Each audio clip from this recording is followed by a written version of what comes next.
बिहार में पंचायती सियासत को लेकर हैं बरारी प्रखंड के बिशनपुर पंचायत में, और बिशनपुर पंचायत के मुखिया प्रत्याशी शशिकांत मंडल से बात करने के लिए आप पहुंचे हैं। अभी चुनावी दौर है, सभी प्रत्याशी चुनाव प्रचार में जुट गए हैं और लोगों को चुनाव चिन्ह भी मिल चुका है। ऐसे में चुनावी सरगर्मियां पूरे पंचायत में देखी जा रही है। हम जानेंगे शशिकांत मंडल से कि उनकी क्या चुनावी रणनीति है, क्या मुद्दे हैं और क्या क्या परेशानियां हैं इस पंचायत में, बिशनपुर में क्या क्या विकास नहीं हुआ है, इन सब चीज़ों पे भी हम चर्चा करेंगे। तो सबसे पहले हमारे चैनल में आपका स्वागत है शशिकांत जी। पहला सवाल कि आप हमारे दर्शकों को ये बताइए कि राजनीति में आने का क्या मकसद है। धन्यवाद। मेरा नाम शशिकांत मंडल है, रिटायर्ड वरिष्ठ विद्युत अभियंता कटिहार डिवीज़न। मेरा राजनीति में आने का पहला प्रश्न ये है कि पहले मैं अपनी पत्नी को चुनाव में मुखिया पद के लिए प्रत्याशी बनाया था।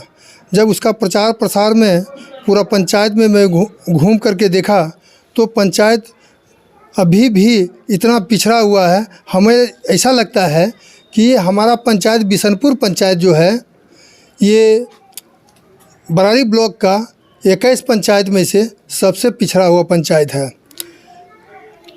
हमारा बिशनपुर पंचायत सभी सीज का ज़मीन पर बसा हुआ है। उसको कोई मालिकाना हक अभी तक नहीं मिला है, जो कि 69 से सीज पर बसा हुआ है। उस ज़मीन पर हम उसको प्रधानमंत्री आवास योजना का लाभ नहीं दिला पाएंगे।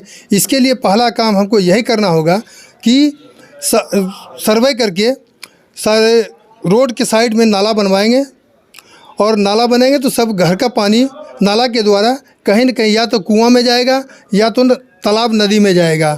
हमें ये होगा साथ में कौन सा घर किसका है, रोड के कौन साइड में है, सबका रोड का मार्किंग करेंगे। मार्किंग करने के बाद हमें ये महसूस पता चलेगा कि ये ज़मीन 5 डिसमिल किसी के नाम से हक में है, तो उसके नाम से एक सामूहिक पूरे पंचायत के एक सामूहिक आवेदन बनाएंगे। सामूहिक आवेदन बनाने के बाद सारे आदमी का सिग्नेचर कराएंगे। उसके बाद डीएम साहब से जाकर के प्रार्थना लेके जाएंगे और उनसे ऑर्डर करवाएंगे। अगर उनसे भी नहीं हुआ तो डिप्टी सीएम से बात करके मैं इसको ऑर्डर करवाऊंगा, जो कि उसका ज़मीन का मालिकाना हक मिल जाए। जब मालिकाना हक मिल जाएगा तब उसको प्रधानमंत्री आवास योजना का लाभ आसानी से मिलेगा। अदरवाइज कोई आवास योजना का लाभ नहीं दिला पाएगा, मैं ये दावा करता हूँ। अच्छा, आपकी नज़र में पिछले विगत जो भी 15-20 साल से पंचायती चुनाव अगर हो रहे, जो भी मुखिया प्रत्याशी यहाँ बन रहे हैं, कहाँ कितना विकास को कहाँ तक आप देखते हैं, कितना विकास हो पाया आपकी नज़रों में? हमारे नज़र में मतलब कि सिर्फ रोड बना है, कहीं ईटा सोलिंग है, कहीं कच्ची सड़क है, कहीं आरसीसी है, लेकिन सब जगह इतना 20 साल में जो हो जाना चाहिए था आज तक नहीं हुआ और होने वाला भी नहीं है। अगर सही चुनाव नहीं करेंगे, अभी हम लोग 10 प्रत्याशी हैं, 10 प्रत्याशी में से सबसे योग्य उम्मीदवार को जनता चुने तो ये संभव है। नहीं तो अगर पुराने जितने भी भूतपूर्व मुखिया है वो तो काम नहीं के बराबर करेगा, क्योंकि उन लोगों का आँख अंधा हो चुका है। आपके पंचायत में जो सबसे बड़ी समस्या हम भी देखते हैं वो जो आपके बान का उस बगल का जो डहरा साइड गांव है जहां से आप आते भी हैं, वहां का लगभग जो भी वार्ड है वहां हर साल बाढ़ प्रभावित होता है। बाढ़ का दंश लोग झेलते हैं, फसलें डूब जाती है, लोग परेशान होते हैं। इन सब के लिए आपने क्या सोचा है अगर जीतते हैं, जनता का आशीर्वाद मिलता है तो? अगर जनता का हमें आशीर्वाद मिलता है, जैसे कि इस बार मैं बाढ़ में आया, सबको चूड़ा गुड़ बांटा, मैं ये सोच के बांटा कि हमको जानता नहीं है ठीक से, मैं घर घर जा कर के अपना पहचान कराया, इसीलिए मैं चूड़ा गुड़ लेके गया था। और ये भी सोचा कि अगर 10 प्रत्याशी है, अगर मैंने 2-4 केजी दिया तो सभी लोग 2-4 केजी देंगे। जिसके घर में चूल्हा नहीं जल रहा है सूखा राशन देता, चाहे मुढ़ी हो, चावल हो या और कुछ भी हो, सत्तू ही हो, तो उसको कम से कम 10 दूना 20 केजी मिलता, तो सबका कम से कम 5 दिन 7 दिन का तो खाना होता। ये सोच करके मैंने किया था।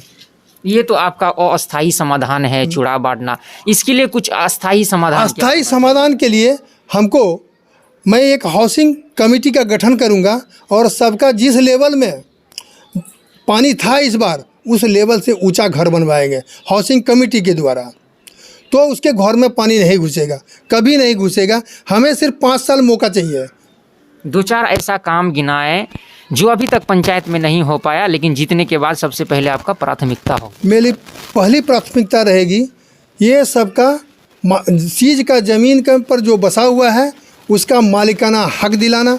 दूसरा बात, एजुकेशन सिस्टम को सुधार करना, जो कि सरकारी स्कूल में पढ़ाई नहीं के बराबर होता है, सभी आदमी प्राइवेट की तरफ जा रहा है, उसका सुधार करना पहली प्राथमिकता यही रहेगी। जनता से क्या अपील करना चाहते हैं?